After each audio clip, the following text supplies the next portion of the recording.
Você sabia que existem versículos inteiros que foram removidos da Bíblia em muitas traduções modernas? Alguns deles falam de anjos, milagres, demônios e até palavras diretas de Jesus. Por que desapareceram? Erro de tradução? Manipulação? Ou simplesmente escolhas feitas para proteger certas doutrinas?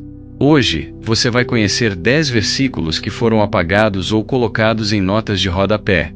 E o motivo por trás disso pode surpreender você. Mas antes de revelar o primeiro, já se inscreva no canal e ative o sininho, porque aqui você descobre os mistérios mais ocultos das Escrituras. Você já parou para pensar quantas vezes leu sua Bíblia e sentiu que algo estava faltando? Muitos acreditam que a Bíblia que temos hoje é exatamente igual à original. Mas a verdade é que, ao longo dos séculos, vários manuscritos foram encontrados, comparados e traduzidos de formas diferentes. E nesse processo, alguns versículos simplesmente sumiram das versões modernas. E por que isso aconteceu?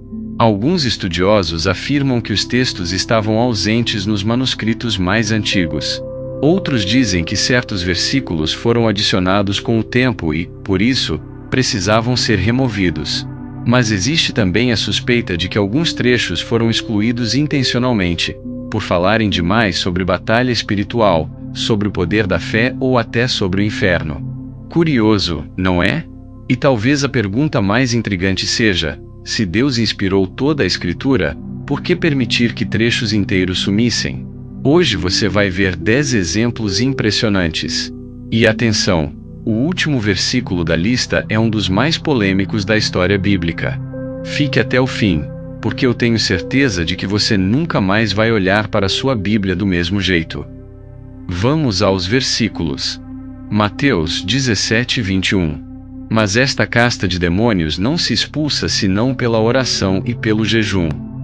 Esse versículo fala sobre um detalhe importantíssimo: a luta espiritual. Ele aparece em algumas versões antigas, mas em muitas traduções modernas foi removido.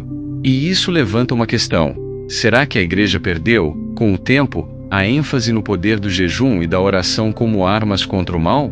Um detalhe aparentemente pequeno, mas que pode mudar toda a forma como entendemos a batalha contra forças espirituais.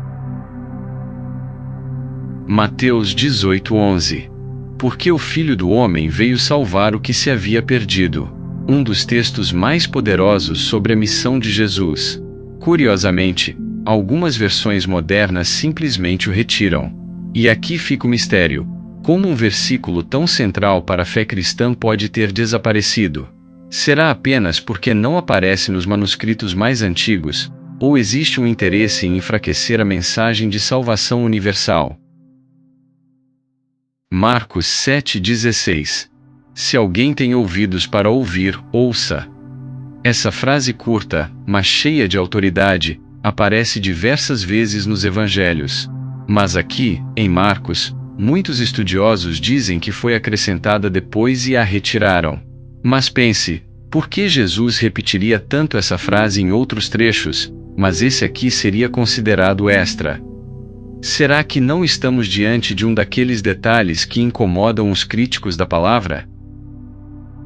Marcos 9:44. Onde o seu verme não morre, e o fogo nunca se apaga.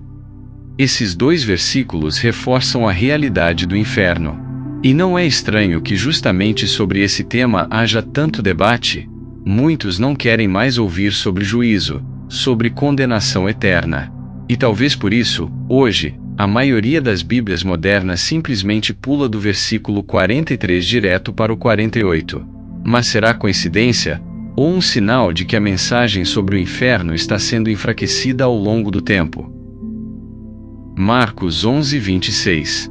Mas, se não perdoardes, também vosso Pai, que está nos céus, não vos perdoará as vossas ofensas. Um versículo forte, direto, sem espaço para desculpas. O perdão é condicional. Mas, em muitas versões modernas, esse versículo desaparece. E isso gera uma reflexão importante. Será que a humanidade prefere uma mensagem de graça sem compromisso, sem confrontos, sem responsabilidade? Marcos 15, 28. E com os transgressores foi contado. Aqui, vemos a confirmação de uma profecia, Jesus morrendo entre pecadores. Curiosamente, alguns estudiosos dizem que esse versículo foi uma cópia de Isaías 53, 12, e por isso tiraram. Mas será que Deus não teria repetido de propósito para mostrar a conexão perfeita entre Antigo e Novo Testamento? Se foi repetição, foi divina. Então por que retirar? Lucas 17, 36. Estarão dois no campo, um será tomado, e o outro será deixado. Um versículo intrigante, que aponta para o arrebatamento. Mas, ele também foi cortado em muitas Bíblias modernas. E isso é curioso, porque fala justamente de um tema polêmico e, ao mesmo tempo, fascinante: o destino final da humanidade. Será que o apagamento desse versículo é apenas coincidência, ou uma forma de diminuir o alerta profético? Atos 8, 37. E disse Filipe: é lícito, se creis de todo o coração. E, respondendo ele, disse: creio que Jesus Cristo é o Filho de Deus. Esse é um dos mais impressionantes. Aqui vemos a confissão de fé de um eunuco antes do batismo. Mas, em muitas Bíblias modernas, esse versículo simplesmente não existe. E a pergunta que ecoa é: como podemos falar de batismo sem a declaração pública de fé em Cristo? Seria exatamente isso que o inimigo gostaria de apagar? Atos 15, 34. Mas pareceu bem a Silas ficar ali. Um detalhe simples, mas que altera a narrativa. Sem esse versículo, o texto parece seguir naturalmente, mas com ele, entendemos melhor a decisão de Silas. Pequeno? Sim. Mas quando somamos todos esses detalhes, começamos a perceber que as mudanças na Bíblia não são tão pequenas assim. João 5, 7. Porque três são os que testificam no céu: o Pai, a Palavra e o Espírito Santo, e estes três são um. Esse talvez seja o versículo mais polêmico. É uma das passagens mais fortes sobre a Trindade. Alguns dizem que foi acrescentado depois. Outros defendem que ele sempre esteve lá. Mas o fato é que, em muitas traduções modernas, esse trecho simplesmente desaparece. E aqui fica a pergunta final: se a Bíblia perde esse versículo, não enfraquece também a doutrina da própria essência de Deus? Se esse tipo de mistério bíblico te fascina, preciso te mostrar algo especial. Muitas pessoas vivem presas a uma mentalidade de escassez, achando que prosperidade não combina com espiritualidade. Mas a verdade é que a Bíblia está repleta de princípios ocultos sobre abundância e riqueza. Eu reuni essas revelações no e-book A Chave Oculta da Riqueza, a sabedoria bíblica que libera a sua prosperidade. Nesse material, você vai encontrar versículos pouco lembrados que podem transformar sua visão sobre dinheiro e abrir sua mente para a verdadeira prosperidade. O link está no primeiro comentário fixado e também na descrição deste vídeo. Baixe o seu ainda hoje e descubra essa chave oculta. Agora que você conheceu esses 10 versículos que desapareceram das traduções modernas, o que você acha? Foi apenas decisão de estudiosos, ou existe algo mais por trás disso? Deixe sua opinião nos comentários, porque esse debate é profundo e pode abrir ainda mais a nossa compreensão das Escrituras.